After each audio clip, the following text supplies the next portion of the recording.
Hi, this is Trinesha Cottrell, and today I wanted to talk about broken or better.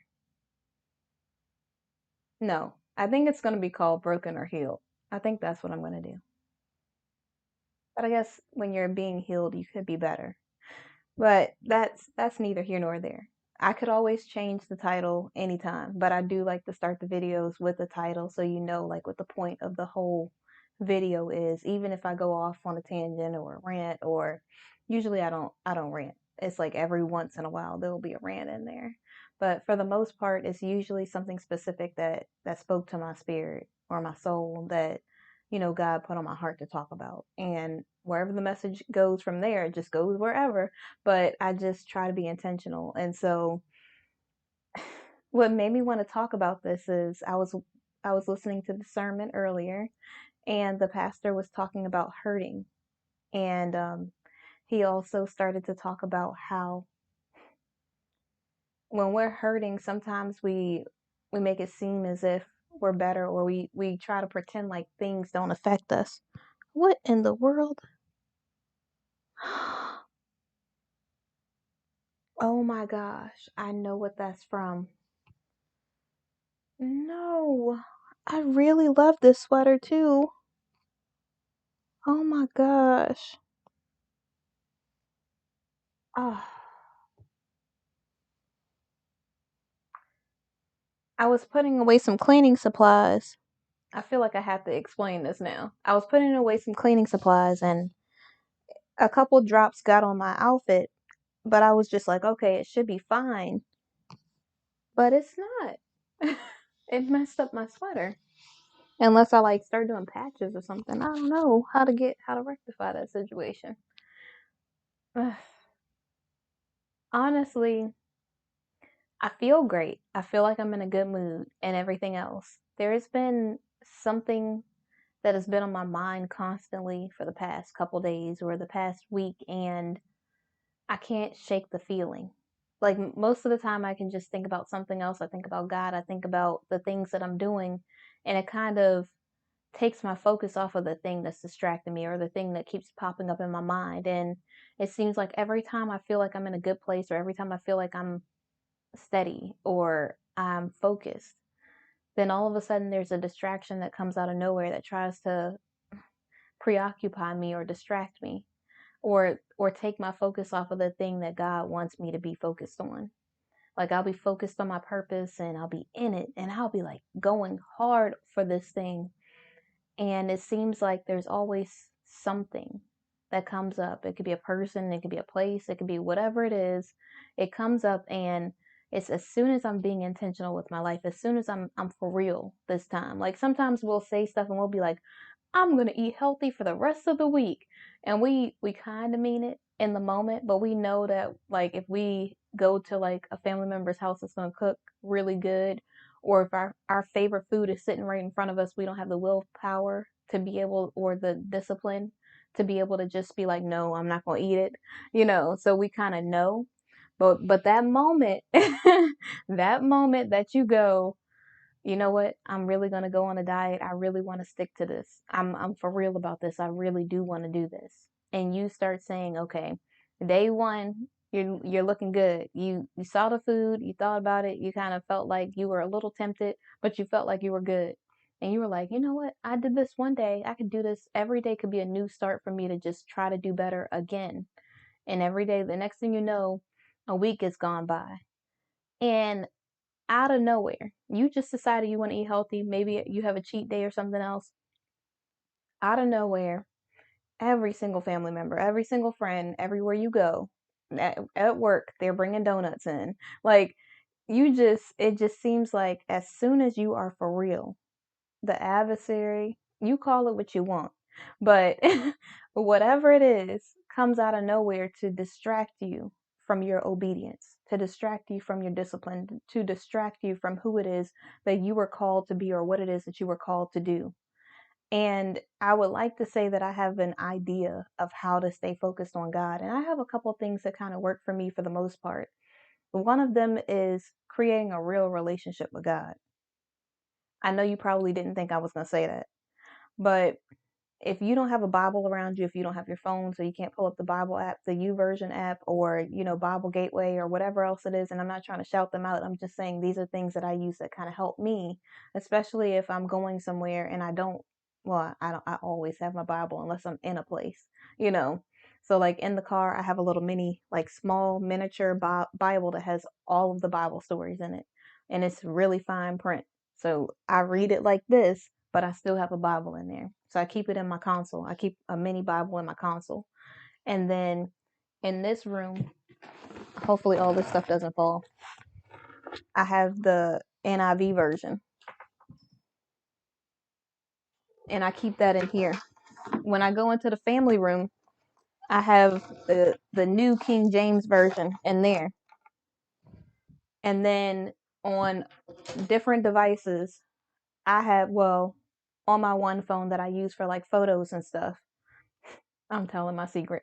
But on my one phone that I use for photos, I have the Bible verse, like the YouVersion app for like all the Bible stuff for like the Bible in 1 year or dealing with forgiveness or whatever else it is in the prayer for the day. So I have that on there, that phone in my room. The phone that I have with me, I have an app already pulled up. I don't have the app downloaded on my phone, but I have an app pulled up that has the Bible that I'm reading, the story that I'm reading every day. On the computer, in my email, I have a daily Bible or something like that is what it's called. And you go on there and in my email, it'll say, have you talked to God today or something? Like it'll be like little reminders about like doing something that's biblical or something that's spiritually led. So I have that. In the kitchen, I have like the little box thing. And on the box, I have gospel songs or, the Bible. But and then when you go in the living room, the Ten Commandments are in a picture frame. It was given to me from one of the ladies from the church. So they gave it to me when I did my book signing. And so I have that in the living room. Every single room of the house, God is in it. God is everywhere anyways. He's omnipresent. But that's besides the point. The point is that regardless of what I'm doing or where I'm at, I want to make sure that I'm intentional about the fact that I'm building my relationship with God. I don't have any excuses that I can make because I have all of these devices at my disposal. I don't have any excuses that I can make because even if I'm going to the bathroom, and I know this is like a little TMI, but even if I have to run to the restroom or something, and I'm in there, just doing normal restroom things. Like the minute that I'm in there, I'm praying to God. The minute that I'm washing my hands, I'm thanking God for the fact that the water's hot, cold, whatever it is. The minute I'm in there, I'm thanking God for a roof over top of my head, no matter what kind of house it is or whatever it is that I'm living in. I have a place to stay, and that's something to be thankful for. You know, so I always try to be intentional and I try to make it so that I don't have an excuse for a reason why I cannot be building my relationship with God. And I know you're probably thinking, okay, well, some people don't have a phone. Well, you have the library. Just like you go to the library to go and look online or play video games or whatever else, you can go and you can search BibleGateway.com. I think it's .com, but type in Bible Gateway and it'll give you the NIV, it'll give you KJV, it'll give you NKJV, and any kind of version that you can think of, you can read it on the Bible Gateway, which is why I like it because I usually look at the NIV version of it. This is just like, that's like my little cheat code thing, but I do because and then sometimes, like when I really get in my word, I'll do the NIV and the New King James Version so I can compare it. Because sometimes when they change the word to be better, so to be better understood, sometimes a word that was used in the beginning, like when the oldest version of the Bible that doesn't have like the translations will say something that means something similar, but it has it's got a different weight behind it, if that makes any sense. So, like, I might be reading NIV and it might say, oh, yeah, they wanted to have peace in their lives. And then in the King James Version or the New King James Version, it might say they wanted to have a salt. They wanted to make sure no matter what relationship it was, that they would have salt.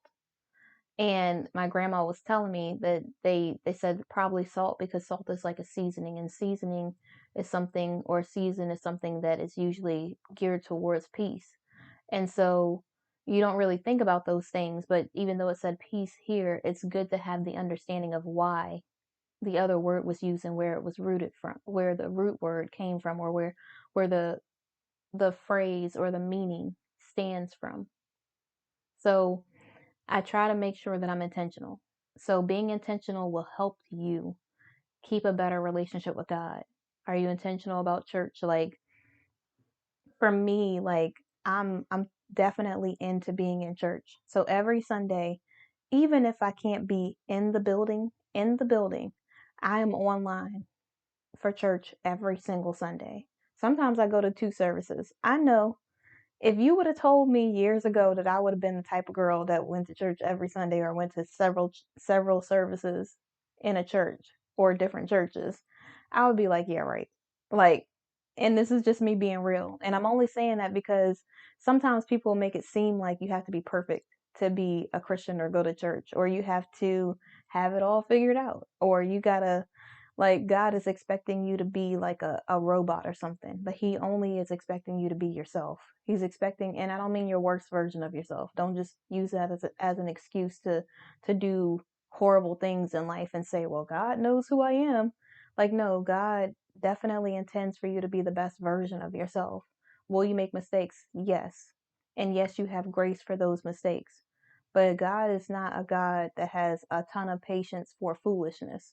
He's not intending for you to just mess, throw your whole life away and then pretend like you making mistake after mistake intentionally is going to be good. Like he's not going to bless that. He can't bless that mess. There's some messes, unintentional messes that he will bless, but not you intentionally trying to throw your whole life away. You intentionally trying to. And am I saying that if you go down the wrong track and you find God and you repent and you decide that this is the type of life you want to live and you want to do better, that He can't use that? He can absolutely use that. I'm just saying that for the people who know better but still choose to do the wrong thing, for the people who know who God is, or they want to make every excuse for why they don't want to live right or do right because they like living the life where they can do whatever they want without the discipline. And I know, I get it. Sometimes it does feel like, oh yeah, it's so easy to just do whatever you want. But that's not Christ-like.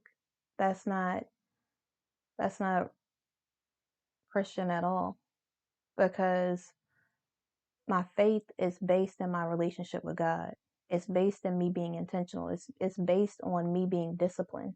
If I'm not being disciplined, I'm just living life for me, not for God. You know. So it kind of defeats the purpose if you just only want to please yourself. If you only want to please yourself, even though there are tons of people who are selfish, you looking out for others' well-being, for you serving God is the best thing that you could do for your life because it blesses you.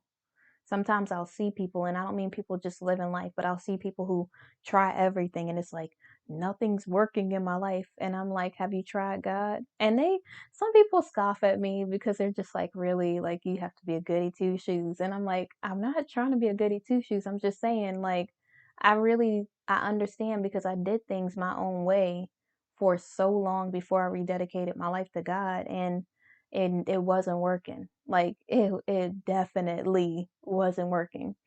And if people have like real issues or something that's really going on, and I know God absolutely 100% worked for me, then I'm gonna tell somebody what helped me be more successful, what helped me be better, what helped me glow, what helped me have joy and peace in my life, and that's God.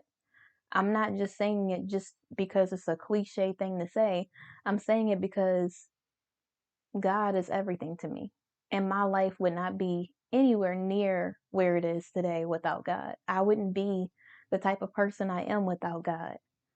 And it's so funny because God, sometimes you'll be like, God, I want to hurry up and do this. I want to hurry up and be at this level. I want to hurry up and be with someone or whatever your thing is that you're trying to rush God on. And God's like, it's not time yet. You're not ready yet. And you're like, I'm totally ready. Like, I've been doing this. I've been doing good. I've been exercising every day. Whatever your thing is that you've been working on, and you can see the change in you, and you're just like, I'm ready. God's like, you're not ready yet. And today, He really helped me realize that I'm not ready for a lot of the things that I thought I was ready for. Like, I feel like I needed this time so that I could work on myself. I needed this time so I could become a better person. I really needed this time so that I can see what type of friendships I need to have in my life and the people who really truly want the best for me and not the people who just want to be around because I'm doing something or because they think my life is like this or is like that, People who genuinely care about my well-being, people who people who genuinely care about me as a person. And so I have really been taking some time and I was like so mad. I was so mad at God one day. And I feel like it's okay to say this and be transparent because we try to make it seem like we don't ever get upset. Like, even though we don't understand, even though things don't work out the way that we planned, or something happens the wrong way, that we're just like, yay, like it's so great. Like, no, we have real emotions and feelings. Like, sometimes I'm like, really? I really wanted that thing. Why can't I have it? Like a brat. Like, the way that I just said that sounds so unappreciative and so like, really, um I definitely need to be humbled, and I'm glad he doesn't give me everything that I want so that I can stay humble, because I do not want to be arrogant or egotistical or act as if I got it all figured out, because I will always want to be a better person because God allows me to be humble. Just like the thorn that he left in his disciples' side. He did it because it kept him humble. If he had everything, then he wouldn't have remained humble and God wouldn't have been able to use him. And I feel like that's what God does in my life when he allows me to have the time to develop, or have the time working in my purpose, or have the time that I need to learn the lessons that I need to learn. I was so I was so mad. I was really mad at God. Like, I don't understand why I couldn't be with this person, or why I couldn't be at this thing or in this job or whatever else it is. And today I was listening to the sermon and it really helped me realize that I've been healing, and I have been working on the broken parts of me, and I've been allowing God to heal those parts of me that only he can heal and he can touch and change for the better. And I realized that there was some tendencies, some things about me that I didn't even realize had become me until today. And I'm not that person anymore. But even when I was talking to like one of the people or whatever, and I had a conversation, I was I was working on bettering myself, but I didn't acknowledge like my flaws or the things that I did wrong. I kind of just was like, yeah, I need to be better. I'm going to work on this. I'm going to, like, my weaknesses and my strengths. And little did I know that I had a weakness that I didn't want to accept was something that I struggled with. And so I was trying to pretend as if like it wasn't a real issue, like, oh no, I'm not like that at all. And then as the pastor was preaching the sermon, it was like a reality slap to the face. Like, it really was, because I was like, oh my gosh, I was so ready to just be like, oh, this guy didn't do this, or he didn't do that, or, well, he's just not going to be the one because he didn't do this. And then I realized, wow, not only was I pushing away people, but because of the way that I handled the situation, I was being completely controlling. And I didn't even realize that I was being controlling. Have you ever had God like drop some knowledge on you and like slap you with the truth, and you'll be like, "Dang, okay, it came at me like that. Like, what in the world?" But you're the type of person who needs the real like that. Like, you need God to talk to you straight up and be real. Like, every time God talks to me, I need him to talk to me like with, say it with your chest, like, kind of kind of energy. Like, I don't need him to say like, "Oh, it's okay." Like, I need him to be like, "Listen. This is what we're not gonna do."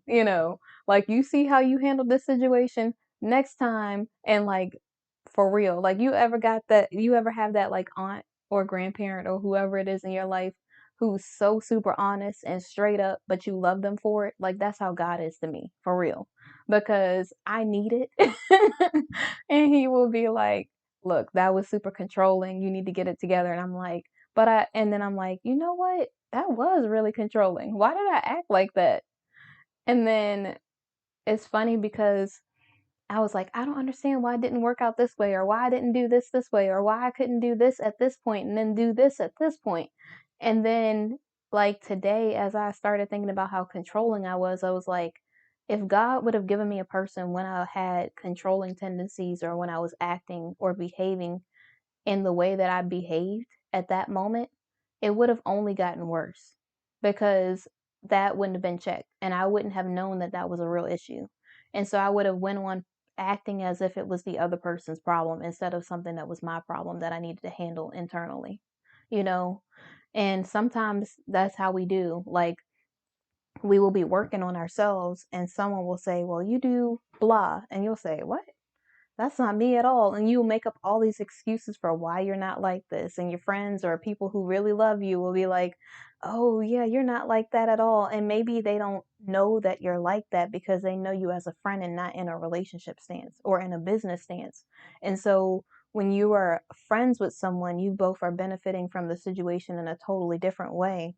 And when you're in a relationship with someone, people who know you and care about you and love you have either known you for years, so you're not like that with them, or they don't have to, be intimate with you at all in any other kind of way.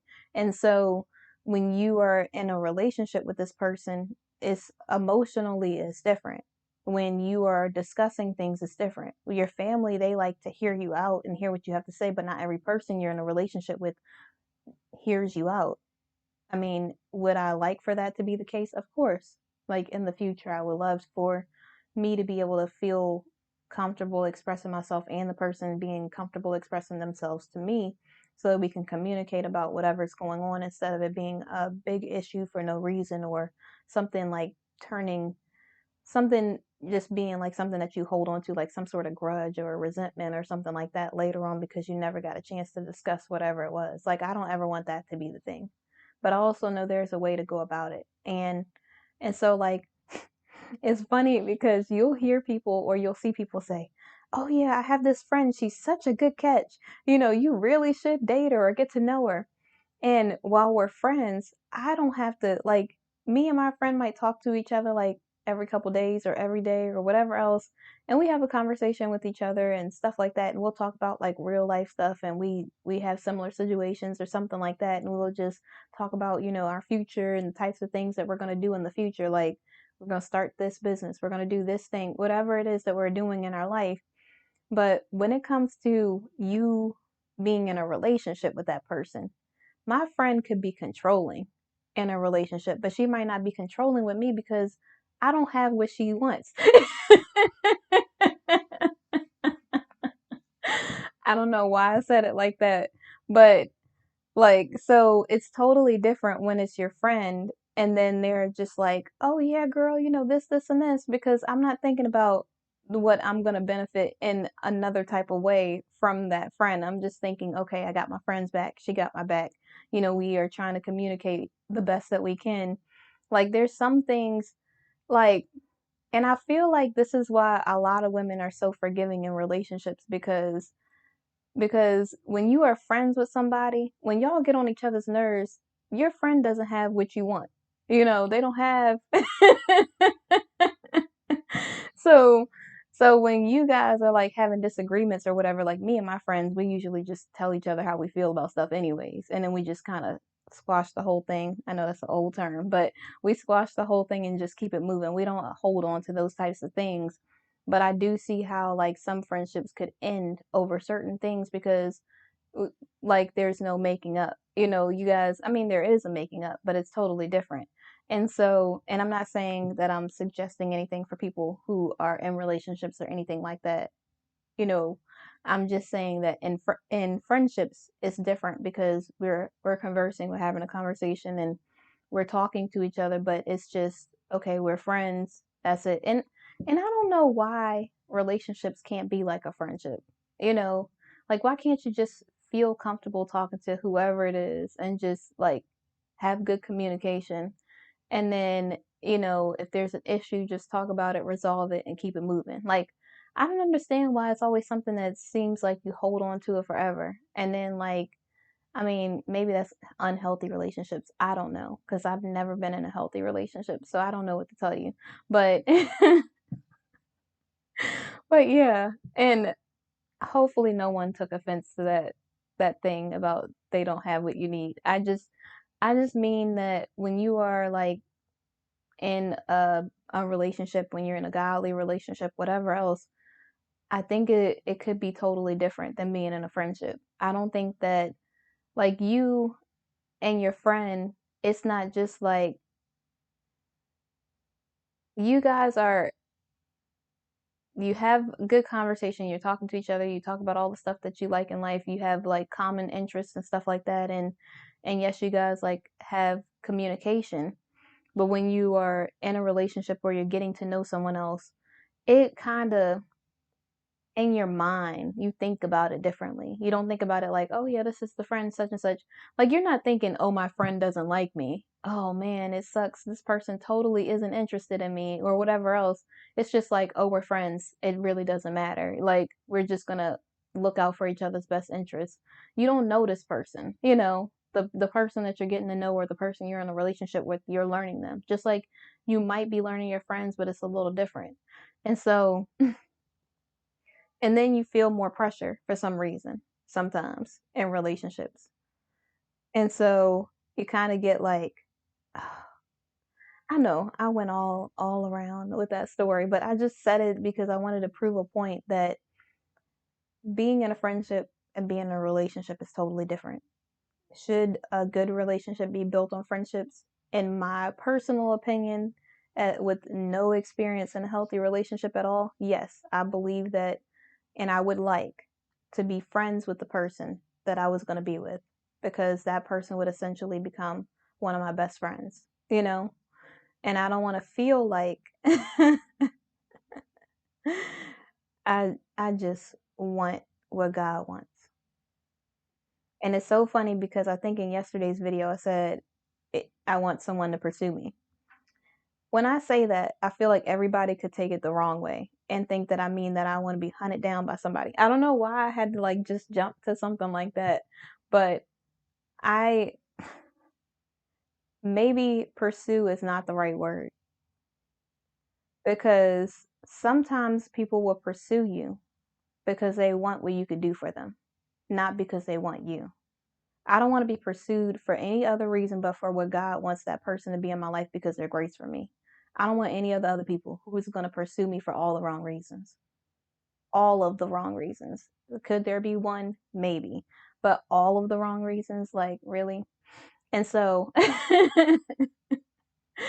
so I just want to make sure that I am reiterating when I say pursue, I mean whoever God appoints to be a part of my life that is graced for me, that I am graced for, that is intentional about what it is that they want with me in their life or what they want in their life, and intentional about getting to know me.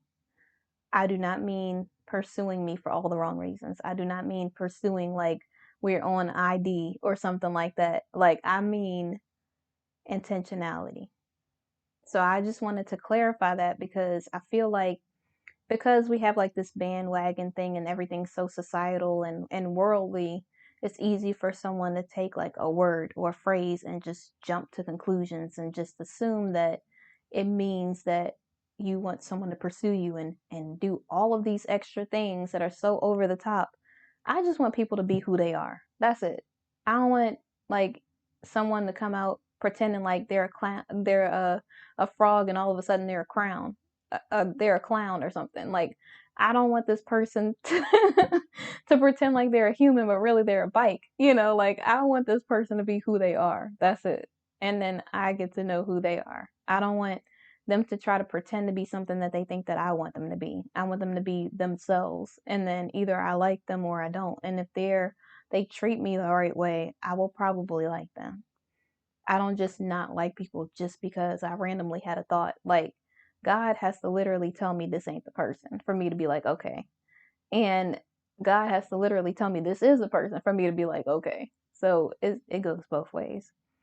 And This is how bad it is right now. And I don't think this is a bad thing. This could be good because I haven't wasted any time. I mean, we we're not going to go into details, but for the most part, I have been being a good steward of my time that God has been allotting me in this life since I've rededicated my life to Him. Because when I meet people, they, my discernment is so quick. It's ridiculous. Sometimes I'm like, God, maybe it should be like a week or like a couple days. Mm, maybe it should be like a week or a month. And then I think about it and I'm like, there's 12 months in a year. Do I want to waste a month on each person? I'm like, probably not. So I guess it's good to have this good of discernment because then I know, or maybe it's because I'm older and I know what I want. So it's not like, and like I said, there's not a long checklist. There is literally like four things, and they're all core values. And you would be so surprised at how many people do not either believe in God, how many people do not want to be intentional with their lives, how many people do not want to communicate at all. They just feel like communication is not a thing. How many people want you to pour into them and don't want reciprocity? I mean, don't want to be reciprocal with their actions. Like they don't want, like you give something and they give something. Like they kind of want you to just keep pouring and pouring until you're empty and dry and you're like the Sahara Desert or something. Like most people are like that. It's not like they're, and when I say most, I mean most of the people that I've met so far. I know there are tons of amazing guys out there. There are tons of amazing godly men who God has taken his time because he knows that I need it. Because man, every like so often throughout this journey, I've been like, I'm healed, I'm good. Like I know I still gotta be a better person, but I'm good in this point. And then God will be like, you missed the spot. And I'll be like, yep, you're right. Okay. I need to work on that too. Okay. I'm glad you didn't send somebody so I could be crazy right here. And when I say crazy, please don't take that serious. I mean it like silly or like doing the most or like, being controlling or whatever else it is. Like, I mean, whatever it is. And it's so funny because a lot of the traits or characteristics that you have that you bring into a relationship is based off of your childhood. It's based off of the way that you learned how to behave in relationships. It's usually not the person that God intended you to be. It's usually because you've been hurt or you've been broken or you've been through a lot of pain or like there's things in your life that have triggered things for you that makes you behave like this and this isn't even the person that God created you to be. And it's so funny because when when I first became single and I was rededicating my life to God, I rededicated my life to God like right around the time that I became single, I think, maybe a little bit before. And I really was just like, I was really just like, okay, I'm going to focus on God. I'm going to do the things that I need to do. And I really felt like, okay, I'm good. I'm in a good place. And then there would be moments that I would just feel like, oh my gosh, uh, and one thing that the pastor said in this sermon, he said that so you take all those characteristic traits from things that you grew up doing, and all of a sudden you're becoming someone who God never created you to be. And so, what I was going to say is that, and so when I first started rededicating my life to God, when I first became single, I really felt this peace and joy about my life. And it started making me feel like I could never be in a relationship ever again. Like, if this is how it feels to be single, I don't know if I ever want to be with anybody else ever again in my entire life. Like, I just want to be like Apostle Paul and just serve God and just do what it is that I need to do, stay focused on my purpose, and just live my life like that because I had never felt this type of peace or joy in my entire life. And it's so weird because I have been searching for it everywhere else, and it was with God the entire time. Like God always had it for me. And for some reason, I felt like I needed to find it in all of these person, place, or things that were never going to fulfill me, that were never going to make me feel the way that God does. They were never going to make me feel as secure as God does. And the security comes in God, and then I believe and trust Him. I trust in God, and I am confident in myself. And the things like there's no amount of things that you could ever buy that would put a value on you. You could be wearing the most expensive thing in the world with the lowest self-esteem, and made me think of that Kanye West song back in the day. Or like most pastors say, like Apostle Kanye said, like prophet. They would say prophet, like Prophet Kanye said, Prophet Kanye West. But yeah, sometimes we look for all of these things and people and places as if they are going to fill this void in us. Like if we just go on one trip, we will just all of a sudden be healed. The one trip may be something that helps you start the process of healing, but it won't be the only thing that you need to heal. You'll have to be intentional. You'll have to go to counseling. You'll have to be in your Bible. You'll have to be spending time with God and allowing God to heal those things, and going through your childhood and trying to figure out what things were broken that need to be put back together, that God needs to heal, and that you need to be intentionally trying to heal.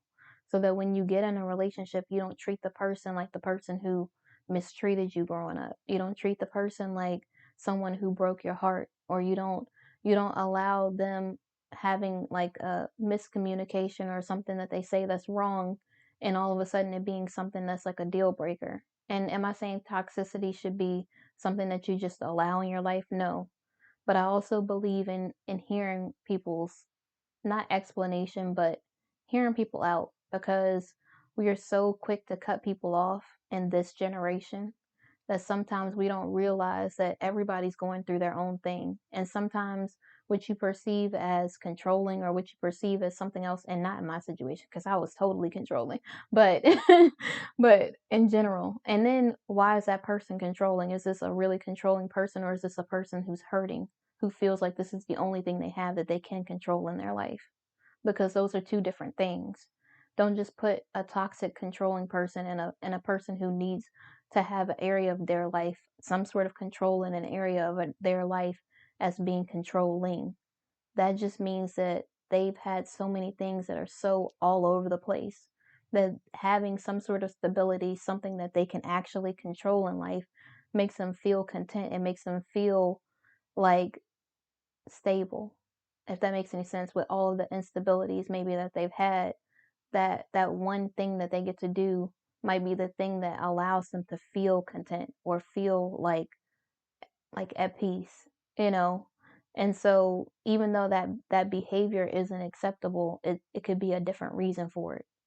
And once again, I'm not making excuses for the person who's completely toxic, who is super controlling, who just wants to tell people when and where to do things because they want to be in control, because they feel like they own another person. That's totally different. That's two totally different people. Even though it seems and it may appear the same, that is not the same person. And so even for me, like, I had to go back to what my therapist said, but it's like, and she was telling me that if you don't heal when you meet new people, you will start to see traits in them that will resemble your ex or other people that you've been with in the past. And this person could be a nice person. They can be a perfectly decent person, and they could be hurting as well. Who knows? But because you think that this characteristic trait means toxicity, or this means this, now every person that you meet is going to seem like they are a toxic person, or every person that you meet is going to seem like their behavior is similar. But it looks just because it appears the same doesn't mean it is the same, you know? So me meeting, and this is just an example to just drive the point home, but me being with let's say person A is completely manipulative, and toxic and very controlling. Another person who is a nice person who has standards in their life could look like this person because they have standards and they have things that they want in their life because they're being intentional. But because you're so used to someone being manipulative, you think that they're trying to manipulate the situation when really they are just trying to, because they love themselves. They're trying to have healthy standards and boundaries for themselves. And so you'll feel like, oh, this person's just going to use me again because they don't want to whatever. And they're going to make me feel badly for standing up for myself because they want me to do whatever they want me to do. And really this kind person doesn't want you to just do what they want to do. They've been hurt and they just don't want to be controlled either. They just want you to know that they have standards for their life, that they have healthy standards, that they really do like you. They just don't want to be controlled. And so that's why I think it's so important to heal. If you're broken, God is the thing that can heal you. And you have to be intentional about the healing process. You can't just pretend like you're healed out of nowhere. Just because you have a couple good days or a month of good days doesn't mean that you're healed. And just because you're not 100% perfect, exactly where you want to be in life, doing all the things, like, and I'm not saying that you shouldn't be constantly working on the things that you need to do, or if God is saying being your purpose, I'm saying that that does not mean that you can't be with someone. You will never be perfect. And for me, like, that was my excuse in the past. I would just be like, well, I haven't done this. I haven't worked on this. I got to work on this. I would just start making, I'm going to just be transparent. I know, don't judge me. But I would just start making up stuff that I need to work on so I could say I got a longer process to heal. Like, do I still have healing to do? And yes, I could always work on myself. Absolutely. But I know I was just like too afraid to really give anybody a real chance because it was just scary. Can I say that and be real without being judged? I might be judged, but I feel like it might help somebody. And so I just felt so afraid, just like, oh my gosh, like if I'm vulnerable again and this person doesn't feel like I'm worth, like a conversation or worth this, then does that mean that I'm going to be manipulated and controlled and this person is just going to try to quiet me and not want to really hear what I have to say? Like, are they being just like this person? And that's really unfair. That's an unfair bias to put on someone that you don't even know, to make them, to just make a prejudgment, to prejudge them and make it seem as if they're this person that they're not when you don't even know them. You didn't even give them a chance. You didn't even give them a real chance to really show you who they are because you just assumed that this person was going to be like every other guy or this person was going to be like the manipulative guy when this person could actually be a decent person. And it really took to today for me to learn that I need to, like, I always say I need to be real with myself, but I didn't even realize that this was even a thing until the pastor was given like a scenario and I was like, oh my gosh, that was so controlling. I can't believe I said that. Like, and then my thing was like, because I was hurt, I was just like, oh, well, I just want to make sure that I'm not being taken advantage of. I want to make sure that the person really is interested or whatever else. And it didn't come off that way. It came off completely controlling, and I was being controlling because I felt like if I don't control this part right here, then the person will never appreciate me. The person is always going to take me for granted. The person is always going to try to manipulate me because they're never going to feel like I'm worth it. And it's not that I have to prove anything to the person. It was just that I didn't even realize that that was a part of me that was still broken or still hurting or that I was still like dealing with that type of stuff. I just thought that, and I really felt like I was so right too. I was just like, but I just don't want to be taken advantage of. And I didn't even think of how it came off to the other person at all. I didn't even think about how it sounded super controlling. I didn't even think about the fact that it was controlling because I felt like my life hasn't been I haven't been in control of anything. It just feels like, all of the things that had happened to me in the past, it's like life happens, but it's just you can't make any other person do something that they don't want to do. You can't just all of a sudden say this is what's going to happen in my life and it happens, because God has other plans, and that's not the way that life goes. If there was a script that you and another person read off of and that's how you lived your entire life, yes, it could go that way. But that's not reality. And so when everything else feels like you have no control over it, sometimes you do get like that. And I don't want to be that type of person. I really truly want to be the type of person that people just can be who they are. I don't want someone to be something for me. Like, I want them to be who they are for themselves so that they can be happy and content. So that we're both focused on God, so that God can lead us wherever it is that we need to go without it feeling like it's like this huge burden. I don't want to feel stress in my relationship, in any relationship in the future. I just want to be myself, and I want to be okay with being myself. I want to feel comfortable expressing myself and communicating the things that really do bother me. I don't want to feel like, well, what I feel is insignificant or unimportant, or, whatever else. And I also want the other person to feel that way as well.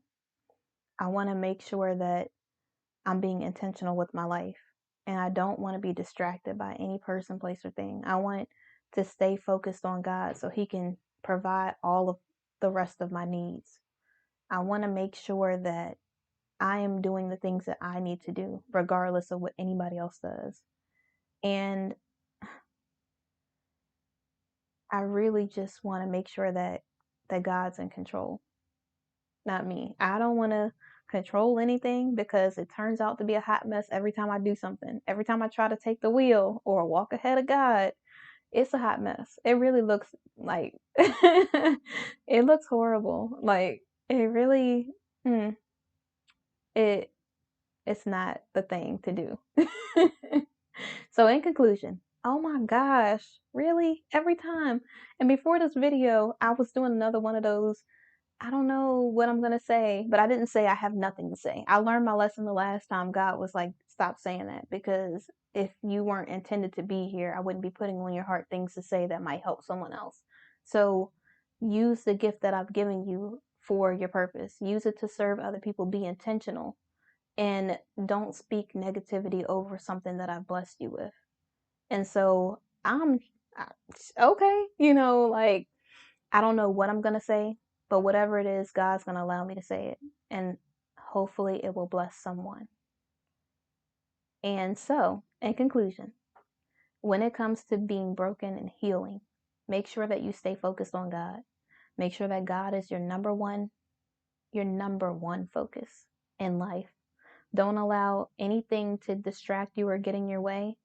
And even when you feel like you're healed, you have nothing wrong to fix, or there's nothing that you need to fix within yourself. Understand that you are not perfect, that there is always something that you could do better. Understand that you will make errors as well. Understand that if you are not healed, if you're not in a place where you really truly feel like, if you have any red flags or any, like, in your intuition, you just feel like you're not ready, even though you feel ready, but you're just like, why do I feel this way?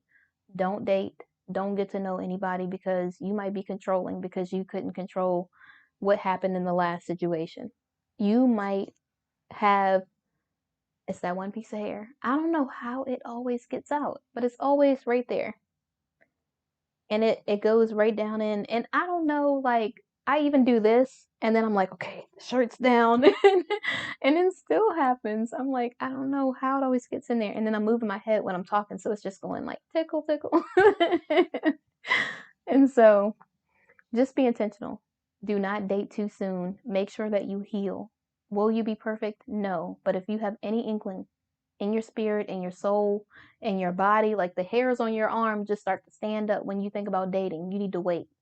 Do not hurt someone unintentionally because you're not ready. When you think you're ready and you're not ready, do not date anybody. Do not get to know anybody. Don't even pretend like you're trying to put feelers out there. Just wait on God, because God will make it happen when it's supposed to happen. and you don't want to unintentionally hurt someone, hurt yourself, re-injure yourself, because that broken bone, I don't know why I'm using this analogy, but that broken bone that was almost healed is going to be refractured because you didn't allow yourself the time to heal. So make sure that you are patient and don't compare it to somebody else's time. If they take 1 week to get over somebody and you need a year, take a year.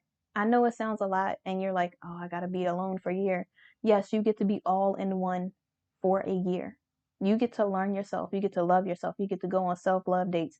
You get to search online free things to do in my area. You get to do like learn how to smell good all day. You get to learn like a makeup tutorial, how to do your makeup. You can do your nails at home. You can learn a new thing. You can take another course or take a new course. You can learn how to become a better parent. You can spend time putting your child in other activities and hanging out with the moms or creating some sort of group so you can build other women up or help other women going through your same situation. You could literally, there's so many things you can do in life and you don't have to wait for somebody else to do it. And I know I say that, and some people are going to take it as, you don't need a man. I need a man. Because, listen, for me to glorify this kingdom, us together partnering, making each other stronger, being an example for what God's kingdom relationship looks like is exactly where I want to be. I'm not going to pretend like I don't want someone who actually wants me, who's going to be intentional with what it is that they want from me, and we are both seeking God. That is what I desire. I'm not that type of woman. Yes, I'm independent, but I also want to become interdependent. And I'm not going to sit here on this video and lie and try to pretend like, oh no, I don't need no man. Like, yes, I'm good by myself, but I'm a force when we're together. Why did that just pop into my head though? But no, seriously. And I was all off key, but it's okay. People heard me, I can't sing and I still have that nasal thing going on. I know people are like, now she's making excuses. But no, seriously, like I know it's about to be a whole thing. And so I'm not gonna sit here and pretend like that's not it. And before, God put it on my spirit, I was like, what is the whole point? Like, I'm better by myself. Obviously, I do really great. I stay focused. I got all of these things going on. I literally book so many things in my week to try to make sure I'm always constantly doing something because I don't want to waste any time in my life. And I'm like, I would have to make time for this other person. But God's saying it would just flow. It would be something natural. It's just going to happen the way it's supposed to happen. And are our schedules always going to sync up? No, we have to be intentional about the time that we're spending together. But it's not going to be like, oh, I got to spend time with this person. It's going to be like, yes, I get to see this person. Like, I'm excited. And I know I don't want to put up with no foolishness.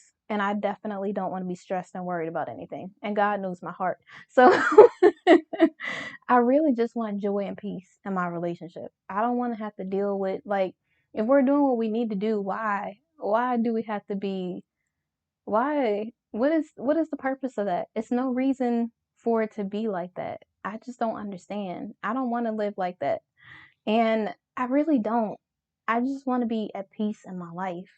I want to have joy. I want to just be focused on God. And I want to be as happy as I am with myself right now as I am when I'm with someone else. I don't want to be with someone who's trying to make me feel bad about myself and talk about my flaws or make jokes at my expense or try to make me feel like crap about myself. I want to be with someone who's going to speak life into me the way that I will speak life into them.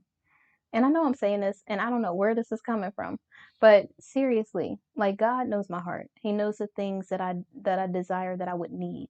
And so that's exactly what I want. I don't want to make a 3-page list long of things that I want some dude to be the guy who God presents or the man of God who God presents into my life is not going to be any of those things because that's unrealistic. I want to be with a real human being who has flaws, who is intentional with their relationship with me, with their relationship with God first, and their relationship with me. And there is reciprocity. I don't want to just be the only person pouring into the relationship and communicative. That doesn't mean they talk the way that I want them to talk. That means that we both feel comfortable talking to one another, you know? And I know people are going to say, well, now everybody knows what you want, but not everybody is going to be able to be that. So it doesn't matter who knows it. God is going to give me the yes.